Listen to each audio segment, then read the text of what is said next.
Hey, I'm Briony Kennedy, the founder of Adorn Cosmetics, and today I'm going to show you my favorite no makeup look. Now, you might like to use this for going to work, the weekend, or it just could be like me, an everyday makeup look that is just simple to put together but also helps to protect your skin.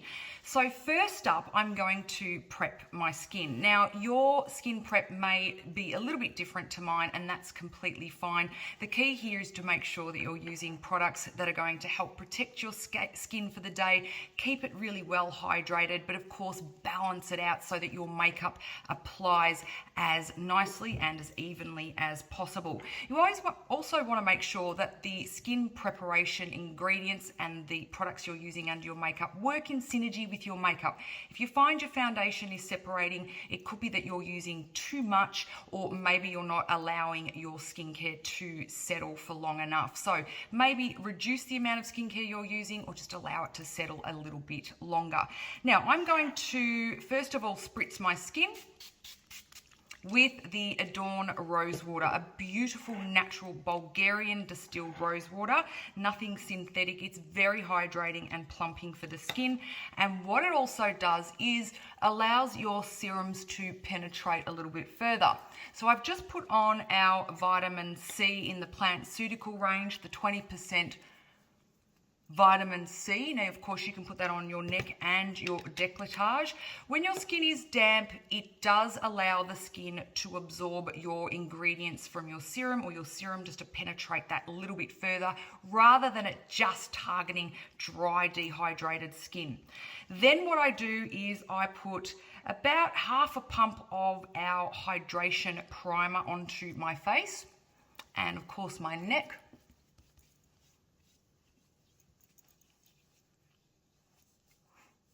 Really get that into your lips as well, into the eyebrows, because you can be quite dry in there, and really work that product in. Okay, and then being a more mature, dehydrated skin type, but again, any skin type can use this step, is using a facial oil. Now, think of your moisturizers or your primers as the drink that the skin needs. Think of your facial oils as the food and the nutrients that the skin needs. That's a good way of explaining as to why a face oil is beneficial. And this one I'm using is the day oil. It helps protect against free radical damage. It's very good for skin barrier function. And it's also very antibacterial, non-comedogenic, and even though it is an oil, it's not oily. It actually really absorbs very well, and it's perfect for anyone, but in particular those of you that have more of a dry, dehydrated skin or who are sensitive. It's also really good as a final step for those of you that want to use a loose mineral foundation, which is what I'll be using today, but want more of a dewy appearance. The benefit of the loose minerals are that you can, of course, build that coverage up so it can be as light or as heavy as you want, but it's got the added bonus of the SPF 20+. So any age group can use the loose minerals, but you might find that using a face oil underneath just helps to get that really nice dewy or liquid look to the skin. Now, if you are wanting to use something else for this no makeup look, you can definitely do that. So I'll be using the loose minerals in light to medium, but you can of course use a BB cream, you can use our liquid foundation, you might even want to use our cream foundation. Maybe you might want to even cut it back further and just spot treat where you need some coverage with a concealer. However you do your base is completely up to you. Now, of course, sunscreen is the final step in your skincare routine. I am not using sunscreen today because I am going to be inside all day. So I'm just going straight to the loose minerals. Now I'm using our best-selling Kabuki Brush. This has been with us for well over a decade, and it is still very, very popular. I know most of our adorners have 2 or 3 of these because it does apply any of our bases, whether it's the loose, liquid, or a BB, and even the cream. It's a beautiful buffing tool to get that foundation looking very skin-like and quite flawless. So this is a definite must. It's also very soft. It's a vegan synthetic brush, so it's very soft on the skin. It's not going to agitate the skin, especially those with sensitive skin. You'll find that often it's not the makeup that's causing you issues. It's probably the brushes agitating the skin. Now, when you're buffing your skin, it does actually help to micro exfoliate. So that's another reason why you want to make sure your brushes are quite soft. Now, I just dip in the corner of my brush. I get about this much on, and then I use my lid to press that on. Now, another little tip. If you're happy with just putting your loose foundation straight onto your skin, which has the oil as the last step, fine. If you prefer a slightly heavier or even more dewier look, you can actually spritz your brush with your rose water. That's going to dampen the tips of your brush. It's going to instantly turn the loose into more of a liquid, and it will go on a little bit heavier. So there's another little tip for you. But if we just press this in, so you'll see I'm actually using a roll press action. That pushes the product in. Now this is the most perfect application step for those of you with dry or dehydrated skin. When you've got dry skin especially and it's peeling off, you do not want to use a buffing motion, as that's going to flick and lift up that dead skin, and it's going to look more obvious once your foundation has finished. Now, if you use this pressing motion, all it's doing is pushing the product on, and in fact the same goes with your skincare. Try to push it on as opposed to actually buffing that on. I'm just pausing, JC, because there is an aeroplane.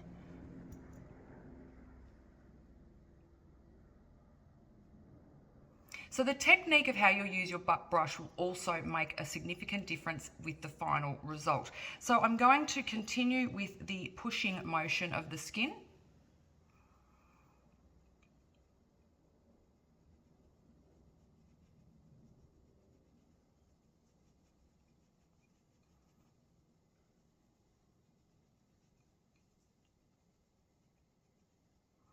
And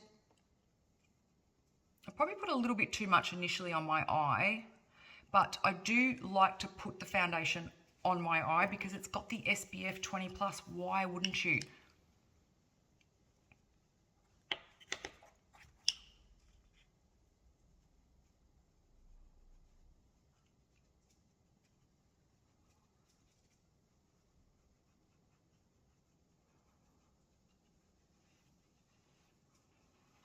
So very quickly and very simply, look, I haven't done up here just yet, but just this part of my face looks so nice and flawless compared to this side. It's even given my face a bit of a lift. It's definitely covered those dark circles. So you can see the coverage is just so effortless, skin-like, but it's still a little bit on the matte side. So I'm going to show you how you can make that a little bit dewy at the end. So you can always alter the look of your foundation by what you put underneath and of course over the top. All right, so let's pop it on here. Of course, the 20+ in this particular foundation is also going to be awesome if you've got pigmentation, which you can see it's effortlessly covered up here, and it's going to protect that from getting worse, especially if you're going to be out in the sun. And that's what I like about the loose minerals. As I said before, I'm not out and about today, so I'm not wearing sunscreen, but this has an SPF of 20+. So in the event I change my mind, I know that I'm covered. So again, I'm still pushing the product in, remembering that if you've got dry or dehydrated skin, pushing your skincare and makeup in is the best advice I can give you so that you're not lifting up your dead skin. But look at the coverage. That's just blows me away even after 15 years. Okay, let's just see this disappear.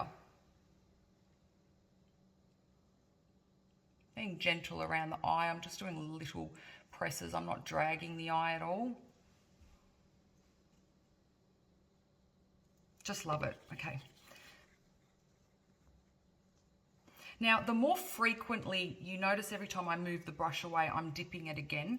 So the more frequently you dip the brush into more product, always making sure you're getting it even on the lid, you're going to get more coverage. If you don't want as much coverage, just less dipping and you're just spreading the product around a little bit more. It really just depends on what coverage you're comfortable with, what you feel you need, and also you might just want a spot treat. So maybe you just want to help even up some redness, maybe you've got a bit of rosacea, maybe you just want to even up some pigmentation. You don't have to use foundation all over the face if you don't want to. I think it's just a habit to rub it all in, but you really don't need to put it everywhere if you don't want to. Now, I personally like to put it on my neck as well. That's simply because of the SPF. And also, if I'm revealing my chest, I'll pop some there too for the same reason, but also as we get older, it can be a little bit more discolored. Now, you can see that this is an absolute perfect match to my skin. But one of the things that I find with foundation is, no matter how good the match, it always looks quite one-dimensional. So wearing just foundation is not something that I would recommend, as I feel it looks like you've got more makeup on than if you add something for warmth, like a bronzer or say a blush. One more tip for your foundation before we move on to the next stage is if you've got a lot of the hair on your face, a lot of blonde hair or dark hair, finish with very light downward pressing or downward strokes if you don't have dry skin. And what that will do is it'll just get those hairs to lay flat. Obviously, when you're moving a product around the face, it's going to lift them up and it's going to make them more obvious. So doing that will definitely help get them back laying flat, or you can always maybe try something like dermablading if that's something of a concern for you. Okay, so moving on, the next thing I'm going to do is my brows. Now, the reason I'm going to do my brows before concealing is just that if I get any fallout, it's going to be easy to wipe it away rather than it landing on my concealer and then I have to start all over again. So brushing my brows to separate the hairs. And in this instance, I'm going to use an angle brush and I'm using the loose brow dust in medium. Okay, so you just dip it, tap off any excess. I always like to just push the brush onto the lid just to get that pigment really on, and then I just go over my brows. Now, we have got tutorials on how to shape your brows. This isn't one that I'm going to spend too much time on how to do that, simply because this is more about the no makeup look. So brows are their own little entity alone on showing you how to do those. If you're not sure where your brows need to be, I think one of the best starting points probably is more your arch, if you're not sure, just to get the height. And I'm only placing the brow dust where I need it, okay, which is in the middle here. You can see where I was quite fair. Okay, so I'm just building them up. I'm definitely not filling in my whole brow because I've got quite solid brows and I don't want it to be overtaking my whole face. A couple little tips I will give you with your brows is this. If you are wanting your eyes to look more lifted and more open, especially if you're older and maybe you've got more of a droopy eye or you've got smaller eyes or even a hooded eye, you want to maybe consider having your brow end a little bit further back from the edge of your eye. So usually we say, okay, work from the edge of your nose, the edge of your eye, and that's kind of where your brow should finish. It definitely shouldn't finish underneath because it's going to give that droopy eye look.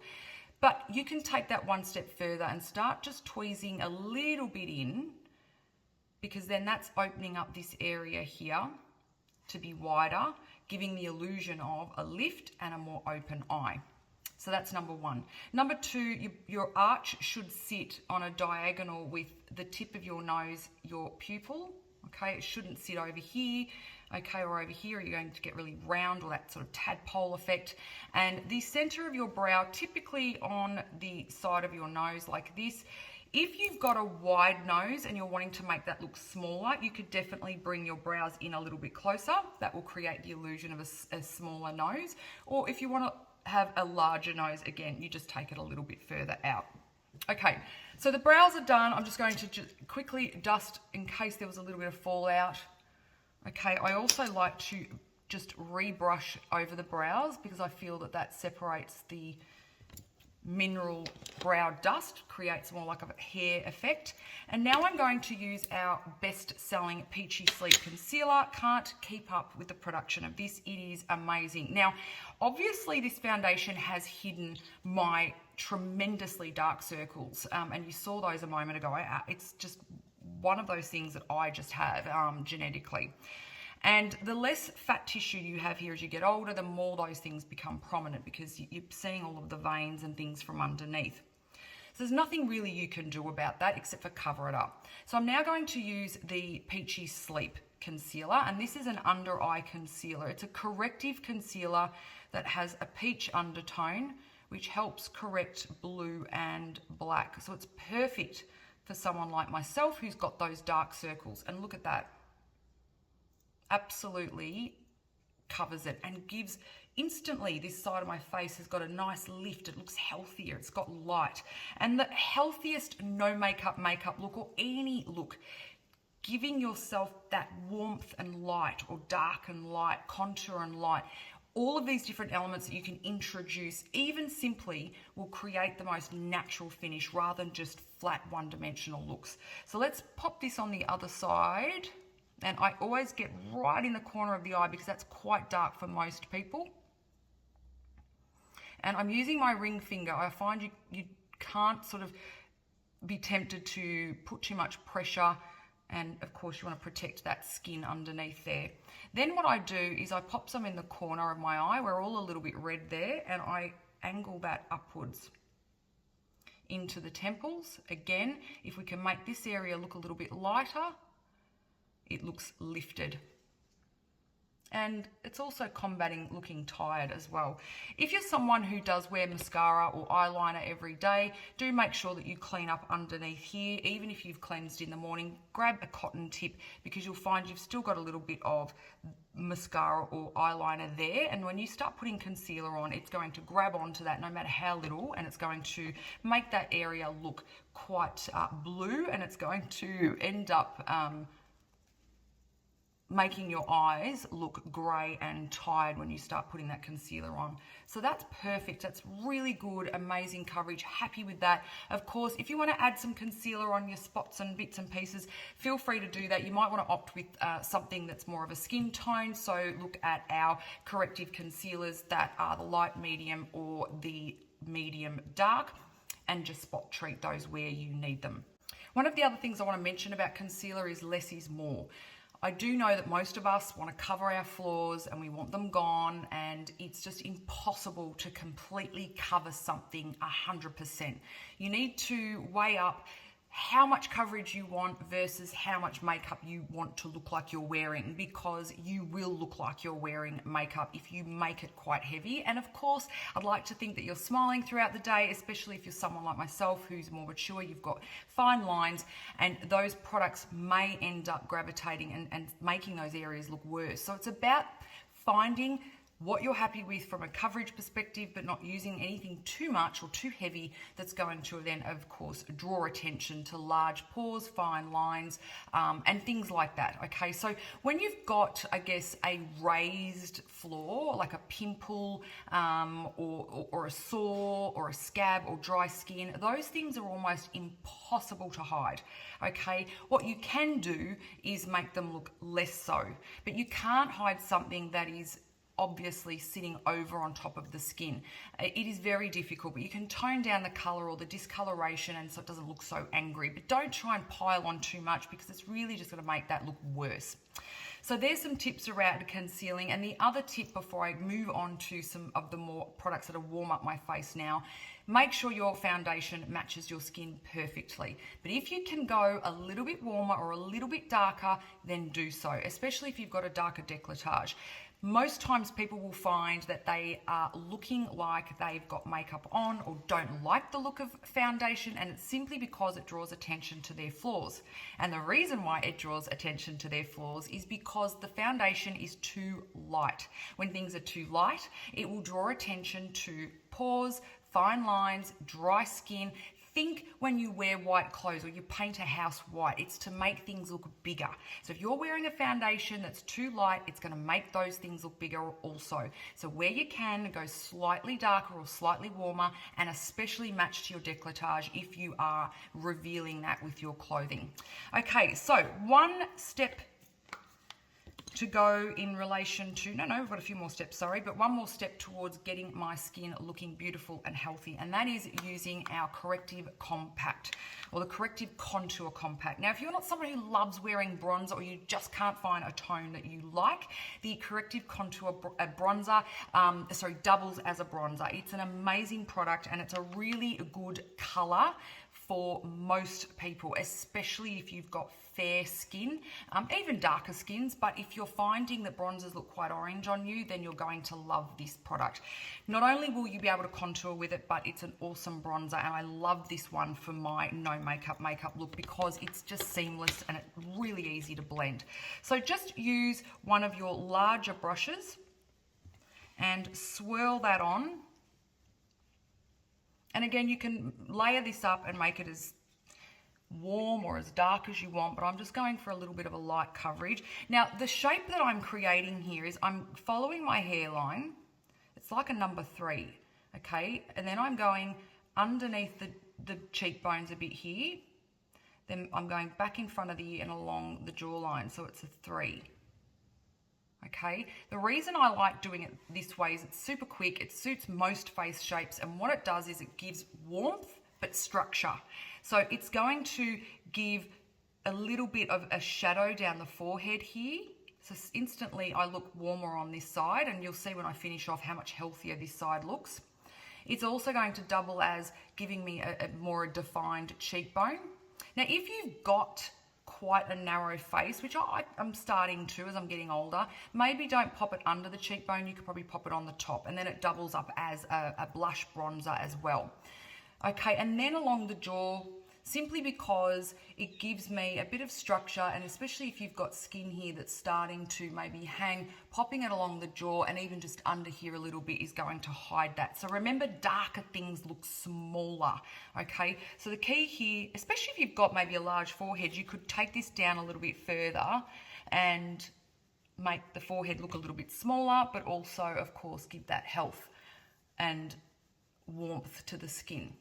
Now, if you've got blonde, grey hair, my tip for you would be just to hold your hand like this and push it into your hand like that, so you're not getting it into your hair.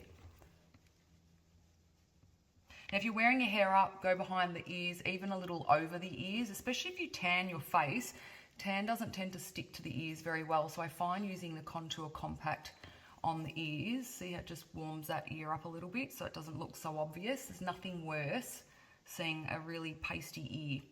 Okay, and again, if you've got dry skin, you're pushing this on, but if you don't, then of course you can just buff that on. But look at how healthy this side of my face looks. I have got a bit up here, but just that side looks quite, I don't know, quite lifeless. So the beauty of foundation is it hides things and it looks amazing in respects to hiding all of the bits and pieces you don't love, but it also can make you look quite gaunt and sickly if you don't add something in to get that warmth. My preference, I suppose, and each to their own, if you're going to choose one product over another, if it was a blush or a bronzer, or this product versus, say, a blush, I would preferably go for a no makeup look, just using our Corrective Contour, because it's such a beautiful color that suits everybody. I tend not to wear blush by itself. If I'm wearing blush, I definitely have something like a bronzer or this Contour Compact on first. Okay, what's left on my brush, I'm just going to gently go over the rest of my face to bring everything together so it doesn't disturb the look of my foundation, but it's seamless and there's no kind of differentiation between where I've got the contour and where I've got the makeup, my foundation. It also just warms up everywhere, just ever so slightly, just gently go over the eyes, over the nose, over the brows. So it just brings that all together. Now, a tip here is if you've got quite a dark chest and your neck is quite light and then your face is another colour altogether, as I said before, get a foundation that's going to meet your décolletage colour.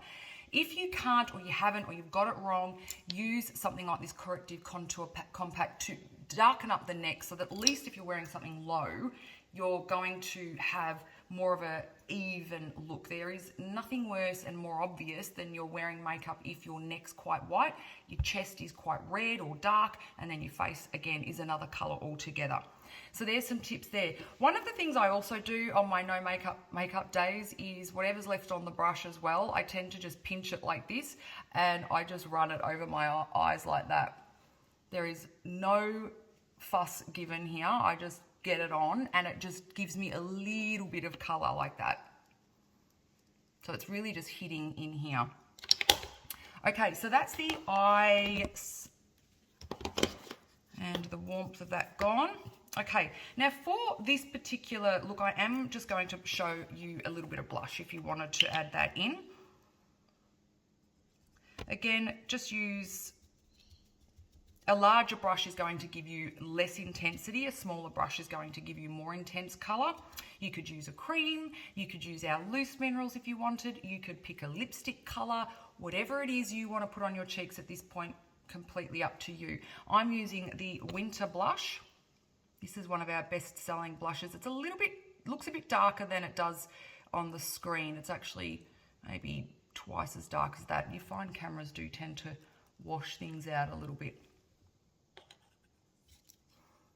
Pop that on my cheeks just a little bit. I just like to have a little bit of extra different color. That's me. Again, you don't have to do this step. And if you wanted to, you could use your blush as that no fuss eyeshadow flick on. Okay, so there we have that. Okay, and then now you with your eyes, you might just be happy with a lick of mascara. Fine. I'm just going to put on a tiny little bit of our Topaz in the crayon. This color is so no fuss, and it's one of these colors that suits everyone, and you can't get it wrong because it's so light. It doesn't make it so obvious if you're not great at a smooth line. And in fact, my no makeup look, all I do is I actually just put it on this outer third. So it's where I've got this white part of my eye. Putting it there, just see how it's ever so slightly given this eye a little bit of a lift. Okay, so just here, don't follow the eye too much downwards. If you're tempted to, what you could do is put your finger there so you can't go beyond the edge of your eye, because that's going to give a droopy appearance. So you don't want to follow your eye down per se. The other thing you can do is if you are a bit sparse with the lashes, use this on your wet line, so just under here, and it will create the illusion of, see how much more dense this eye line looks to this one. So it just gives the illusion that you've got more lashes. Now, in the event that you did go down too far with your eyeliner, all you need to do is just grab a concealer brush, which I don't have with me at the moment, but all you'd have to do is just grab a concealer brush with a bit of concealer on it. I'm just going to use a finger, and you just swipe up like this. And not only will it give you a little bit of a wing with your eyeliner, but it will get rid of any of that eyeliner that's fallen down below, okay? I haven't got enough on to create that wing, but you definitely can do that. That's another tip for later on, but that's just given a little bit of an emphasis to my eyes. Now, before I do my mascara, the last finishing tip that I've got for you, if you are finding that you still want that dewiness or more dewiness, I would probably walk away, have a coffee, do something else for about 10 or 15 minutes, because you'll find the natural oils in your own skin will start to work with your makeup. I always find makeup looks so much nicer after about 10 or 15 minutes. If you feel that at that point, no, I know that my skin's not going to get any more dewy, then you can spritz with your Rosewater. The loose minerals are water resistant. So fabulous if you are of a mature skin, maybe you're menopausal, maybe you just have dry, dehydrated skin. It will absolutely not only feel beautiful, but it will dissolve any of the makeup that's sitting on the hairs. and it will also give a dewy appearance to the skin. So you can see that already without even using an illuminizer, how nice and dewy that is. Okay, then you move on to your mascara. Now I'm going to show you how to use a lash curler. I'm going to put on the Lash Primer, and then I'm going to jump off camera very quickly to put my mascara on. I do not like putting mascara on these tutorials. I'm paranoid I'm going to stab myself in the eye. Okay, grab yourself some lash curlers. The best tool that you could own to open up your eyes. If there's anything that will make your eyes look bigger, it is these, because it's going to give a length and lift to your lashes. The correct way to use them is to pop this top metal area, rest it onto your eyelid as close to your lash line as possible. And then rather than trying to clamp now, you push down. I'll come in a bit closer, push down, and see how it's lifted the lashes up for me. So I haven't had to tilt my head or do any nonsense. I've just pressed down and I've been able to get hold of all of those lashes. Then if you've grabbed any of the bottom ones, just sort of tilt the corner up because it's usually the ends. Then what you want to do is flip your lash curler up. That's giving it a really nice curl at the roots. And look at that. Why wouldn't you use this? Okay, so the other side, again, the top metal area, rest it onto your eyelid as close to the lash line, gently press down. It's going to pick up these lashes, see that, there they are. Close down. If you get some of these outer lashes, just sort of maybe either use a finger or just wiggle it around and you'll remove them from the clamp. Then you lift up.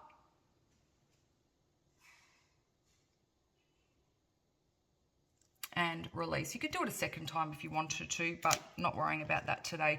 The Lash Primer, okay, so what this is essentially a product that is going to add thickness and length to your lashes without having to add copious amounts of mascara. So often what will happen is people will put more and more and more layers of mascara on to get longer and thicker lashes, but what's happening is that you are adding so much black or brown pigment to each lash that it starts to weigh the lashes down, and it actually is counterintuitive, and it's going to actually make your lashes drop and look shorter because you'll find that your mascara is starting to get them to look really thick, but the length is more of a struggle. So 2 coats of mascara is probably ample, and I think using this, I absolutely know using this primer gets you to that point of longer, thicker lashes than if you were to try and do the same thing by using lots of mascara. Don't do a me and go out with just your primer on and have white eyelashes unless it's a look you're after. I have done that and forgotten. You don't need to wait for it to dry, really. You can if you want, I don't really.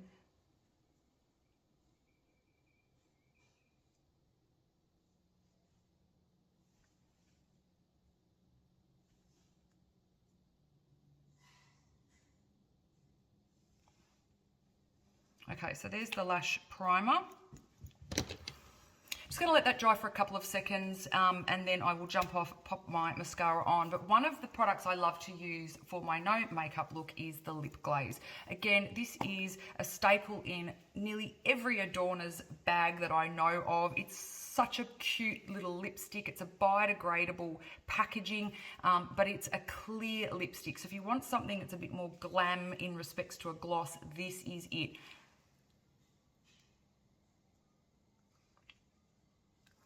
Got a slight pearlescent finish, but all in all, it's a really beautiful gloss. And what is great about this is you can use it alone over the top of a lipstick to give that really dewiness and make the lips look a little bit bigger. And I also like to use this sometimes just on my cheeks. So what I'll do is either use it directly on my skin or I'll just get a little bit and I pop it over the top of my blush to give more of a dewy look on my cheeks. So just giving that sort of health back to the skin. Love it. It's such a beautiful, it's the simple things. Okay, off to do some mascara. Okay, mascara done. My last tip, if you want even longer looking lashes, is you come back with your lash curler and you curl them again.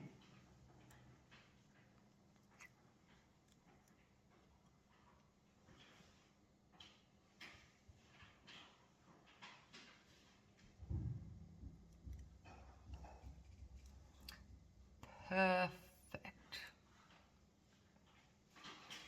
Now, if you want to put mascara on your lower lashes, that's up to you. If you don't have a lot of lower lashes, then don't put the mascara on because it's just going to draw attention to all of the gaps. You're much better off using a brow dust or something that's nice and light and gentle to give that definition underneath the eyes.